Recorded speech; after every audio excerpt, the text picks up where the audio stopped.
Probably live now. Welcome to what I'm officially calling Vlog 001. It is the first one that I'm going to do here. I don't expect I'll have a huge following on these for some time, but again, as I said last week when I kicked off the first one, a lot of this is about consistency and getting better at doing this so that I can more easily produce the other content that I want to produce. Didn't really have a chance this week with the holidays and work and other things to get anything done on that front. I do have the next one I want to do and started to get some of the stuff together I need to do it. So we'll try to get it done, but didn't have time this week. See, probably won't have time to do it next week, but next week I'm traveling. I'll cover that here in a couple minutes or towards the end of this video, and I'll probably just try to do some sort of stream from there. But moving on, it's Thanksgiving week. Week of reflection, a week of gratitude, a week of giving thanks. So, I'm thankful for a family, I have a wonderful wife, two wonderful boys, wonderful more extended family with my mom who works for us as our office manager and some other people out there. So, just generally feeling fairly thankful there. Wife's upstairs now getting the youngest in bed while I stream this. And the other one's out in the living room playing, playing the Quest. I think he's playing Beat Saber. So hopefully he doesn't interrupt us here. Thankful for the people that I've kind of found and have become friends and who I consider among friends here in the channel. I won't get super sappy with it. We have for the past, 10, 15, probably 15 years or more, we've done Thanksgiving at our house to avoid having to run around to multiple Thanksgivings. If I can just bring everyone here, then I can get my in-laws side of the family, which is relatively small, and I can get my side of the family that's a little bit bigger. They come here. Some of them have multiple Thanksgivings, but in the end, it's way easier for me to do that than to try to run around to two different places. Ran an experiment here where for the first time, we smoked a turkey breast. It came out really good. I didn't take any pictures of the after. I'll have to see if my wife got any of them. But it came out really good. If a little bit odd, it kind of fell over a little bit. This was a whole bone-in turkey breast, so I'd actually love to see if anyone has any tips to get them to stand up straight because it kind of fell over and kind of got squishy down to one side. But the meat was delicious. It had a really nice crust on it, really good flavor. The drippings and chicken broth and other stuff that were in that pan there at the end of it made an amazingly wonderful gravy. Thank you to Roost. I used their rub on the inside of the turkey. And then I used another rub, which is Red Dirt Rub, which is some other member of the channel's company, somebody that works for or with Ingram Micro and the SMB Alliance community. I used their rub on the outside of it. Both of them together turned out to be really delicious. It was really good. I moved on to having Thanksgiving at our house. My sister asked me for a glass of wine. When your sister asks you for a glass of wine, you give her a glass of wine. It was quite large, kind of fun, kind of interesting. But moving on, I'd like to cover a couple. One news item that I found interesting this week that I kind of want to talk about, and then one thing that is kind of bothering me a little bit, or that I kind of wanted to spark discussion on, and this is a good place to do that. I don't think it rises to doing its own video, but it's definitely something that I engaged a guy on LinkedIn, and we went back and forth, and maybe at some point or another I'll get him on the tech business technicalities that Brett and I are trying to spin back up. But the thing I wanted, the news thing, or the relevant thing that was the news this week, is I saw actually from multiple places that Qakbot activity is up. I think I first saw it from Sophos a couple days ago. I had actually heard about it from Huntress before that, being involved with some of the things that I do with them, I had seen it. They had started talking about it. Then I heard about it from Sophos. There's been a couple posts about it in /r/MSP, but it seems to be on the rise. Seems to have a relatively interesting and novel way of spreading here. It seems to be coming in via email. They are largely encrypted zips, I believe, or normal zips. They are passing AV because there's nothing malicious in the zip. When you interact with this link in there, it mounts presumably over the internet an ISO. I can't imagine there's an ISO inside of the zip. I guess there could be, but you can change the link to have whatever icon or whatever you want on it. It mounts the ISO. ISO presumably has an auto run in it. Don't auto run. Then it kind of does its thing. It's got some persistence. There's some indicators of compromise and some other things you can kind of look for with this. Huntress has a really good write-up on this. I'll modify, at least on LinkedIn or on YouTube where I can do that. I'll try to modify the description and link to it to this post here. Got to get better at that. I don't really use the description section on LinkedIn at all. But it's definitely spreading. It seems to be gross. It seems to be bypassing AV by doing a whole lot of things that aren't really viruses, and then it injects itself into another process, and it's been using that to evade AV. Simple things you can do to stop it. Don't auto mount ISOs. That's apparently a registry edit you can set to stop you from doing that. Even if you do that, turn off auto run. Like, there's really in 2022 no reason for us to be doing auto run. And then finally, administrative shares. That's a really tough one for an MSP because we have a lot of software that requires administrative shares. But if you don't have reason to have them on, it probably makes sense to turn them off and move on from there. Moving on, I got alerted from Ashley Cooper to this post by this guy named Mark Casaglow that apparently popped up in her LinkedIn profile, talking about hiring somebody on the spot, even though they kind of lied. They didn't really hire her on the spot.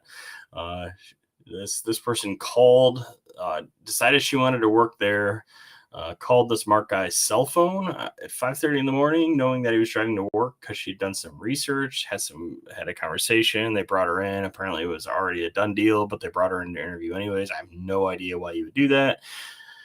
And they hired her. So, there are a bunch of comments here, but this comment here by Aaron Bell. It's talking about the pluses and minuses of vendors calling cell phones. And this is a hot topic for me right now. I had a guy from Zoom Info called my cell phone. I told him, hey, dude, you're calling my cell phone. Like, I don't really give that number out. Like, you need to call me at the office. I'm sure you have that number too. Call me at the office later. Ended the call. He called me at the office. I didn't answer because I was busy. He sent me an email. About a week, maybe a week and a half later, he called my cell phone again in a slightly more angry tone. I told him, hey, dude, you're still calling my cell phone.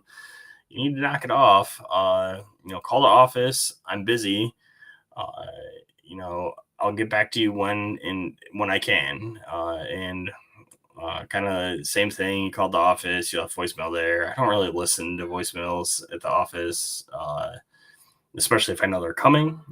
My voicemail message tells everybody to send me an email because I don't listen to voicemails.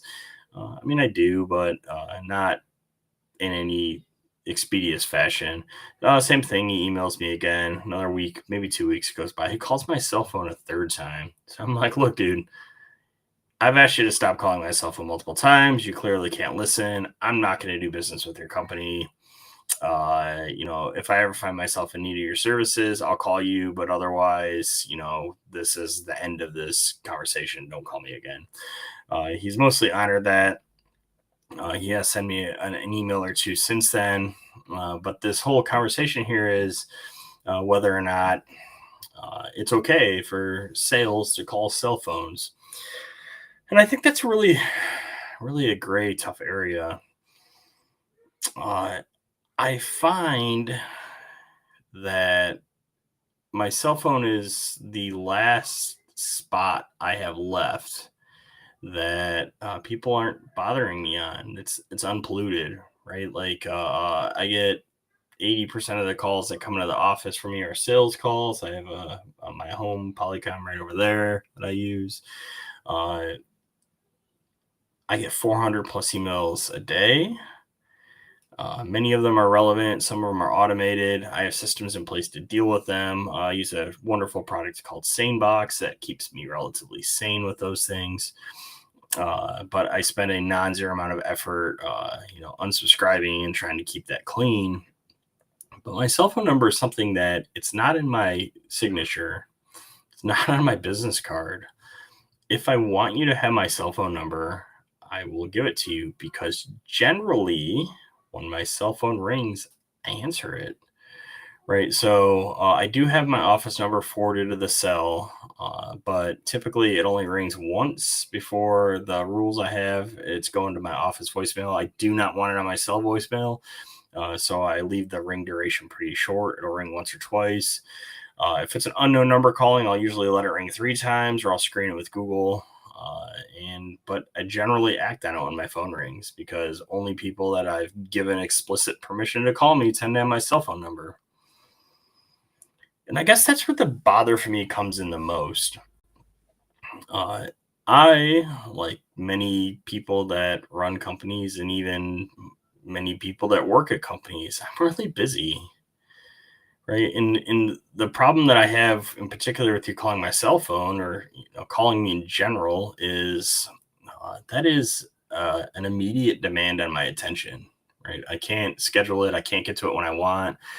Slack message comes in. If I'm busy, I ignore it. Email comes in. If I'm busy, I'm not looking at email. I tend to batch looking an email where I'll look at it when I'm really trying to get stuff done. I'll look at it, just every few hours. I'll look at Slack sporadically because I am very, very ADHD and I have trouble focusing, right? And those distractions of those things coming in, especially if I'm working on a task I don't want to complete, I just don't want to do it. So any distraction that comes in that gives me a reason to not do it is a welcome one in that case.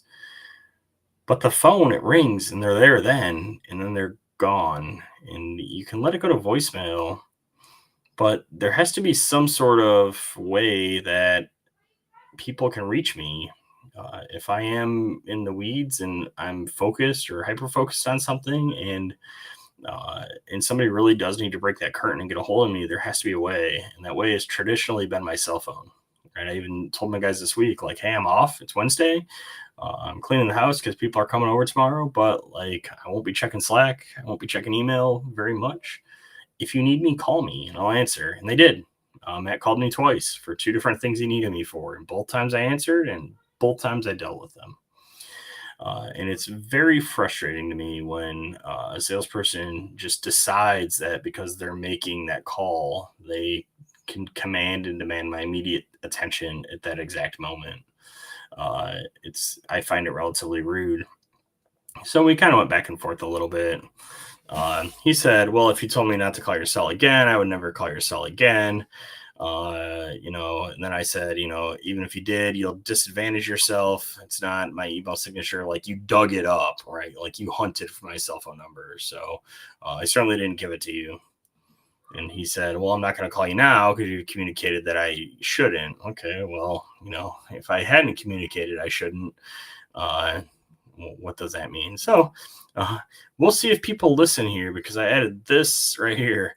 If you cold DM me, I will never buy your product. I added that to my tagline. We'll see. We'll see if that works. Kind of hoping that at some point or another I can get this Mark guy. He seems to work for a company that does salesy things. Hoping at some point or another to get him on business technicalities with Brett and I, because I'd very much like to talk about this topic. Because I find it really interesting. There's this, I'm not anti-sales, but I believe in, transparency. And usually if a salesperson calls me, I'll just be as quickly as possible. Call me under contract, call me X, right? Like, I expect to not hear from you until, a reasonable amount of time for the contract ends. Too busy right now, call me in 90 days. Or, you know what, I already have a solution. You're going to have to move mountains to get me off of it. You're probably wasting your time. Right. Like, or on the rare ones, okay, like send me more info. I'll digest it and get back to you if there's an interest. Right. Like I've been known from time to time to take, a call from the sales rep. When I was less busy, this was more common, but I've been known to take a call from a sales rep just because I know that's what BDRs are graded on. Uh, Honestly, I think that's broken, but it is what it is. But yeah, I think that's the end of that topic, a good, reasonable stopping point for it. We'll move on to the next one, which is we're not leaving graphics or anything. I'm just going to talk here. The workout stuff. I am done with what was officially week 1 of our workout program, because the first week we did was week 0, where we were kind of baselining. My trainer did set me a 160 gram protein target, which was pretty. That's a lot of protein, a lot more than I'm used to eating. It's made for some interesting eating. And then we had a whole video this week about banking calories and some other things that came along with that. So I banked calories all week for to have them on Thanksgiving. It's going well. I am generally sore and achy. I'm not terrible right now, but one of the muscles in my back, whose names I don't know very well yet, it's probably my laps or my traps. One of the two, they're pretty sore right now from the workouts the other day, which were really heavily on those. My hamstrings are still a little tender from Monday's workout, which is most unfortunate, because pretty much as soon as I'm done here, I got to go down and do today's workout, which has more goblet squats, which I'm in Roman deadlifts, which I'm pretty sure are the things that blew my quad or my hamstrings out and made them sore, but it's good. I feel like I have more energy. I feel like I'm generally a happier person right now, and I feel good. I can tell already that I've lost a little bit of weight, and it's coming off pretty quick right now. But what does Thanksgiving look like when you're on a 160 calorie a day protein target? It looks like a giant plate of meat. That was the plate I ended up eating at the end of the night. There's some of that nice smoked turkey in there, along with some ham that we also did. A modest portion of mashed potatoes with the delicious gravy, and a modest portion of the scallop corn stuff that I really like. I didn't even get we make it's a Food Network recipe. It's actually right here on an index card. A sage sausage and apple dressing. It's like a stuffing that we usually make. I finally had some of it today. I probably won't have any more of it because it's really caloric, but man, it's so good. I love it. But yeah, very happy. Found a great community there. Really like talking to those guys and, contributing, and it's the perfect brand of what I think I need to stay engaged and stay focused on this thing. So I'll continue to give updates. Especially next week will be super interesting because I am traveling. Last topic that I figured I'd cover today, I'm actually heading out with my wife, just her and I, next Wednesday morning to San Diego for CompTIA's year-end planning meeting. I am involved I think it's the executive council is what they pulled us into now for the CompTIA, the ISO. I'm using one of their water bottles. That's what I've been drinking my 4 liters of water a day out of. But we're flying out there. I went last year. It was a really good meeting where we get to, kind of set where CompTIA is trying to go. And, I'm really trying to involve myself in, drive the industry to a place of knowledge and, just betterment for the industry as a whole. So I'll be out there. I'm sure I'll see some people out there. And then my wife and I are actually, the meetings run 4 p.m. Wednesday, there's like a welcome little thing where we kind of go through and intro and set the stage, have a nice dinner, and then all day Thursday we have 4-ish activities that we're doing to try to come up with ideas on how to make things better. And then, Friday we kind of have like a debrief in the morning, and then we're done by 11. Then we're heading over to a different hotel in downtown San Diego, and we're gonna make a weekend out of it. But I'll be doing 2 of my workouts next week on the road at a hotel as a result of that. So that'll be interesting. I'll be doing this live stream from there to next week. I'm trying to find a good spot to do it. Maybe try to do something else where I can record something with somebody to talk about. Again, I'm CompTIA to most people is a certification organization, but it is actually the channel trade industry like organization, and they're trying to do good, and if they're trying to do good, then I'm going to try to help them do good, and so we're kind of trying to drive where that goes, and I'm excited to help. But that's it. This went about 21 minutes today. And we'll talk to everyone later. So thank you much. If you've made it this long and you're watching, see you next time.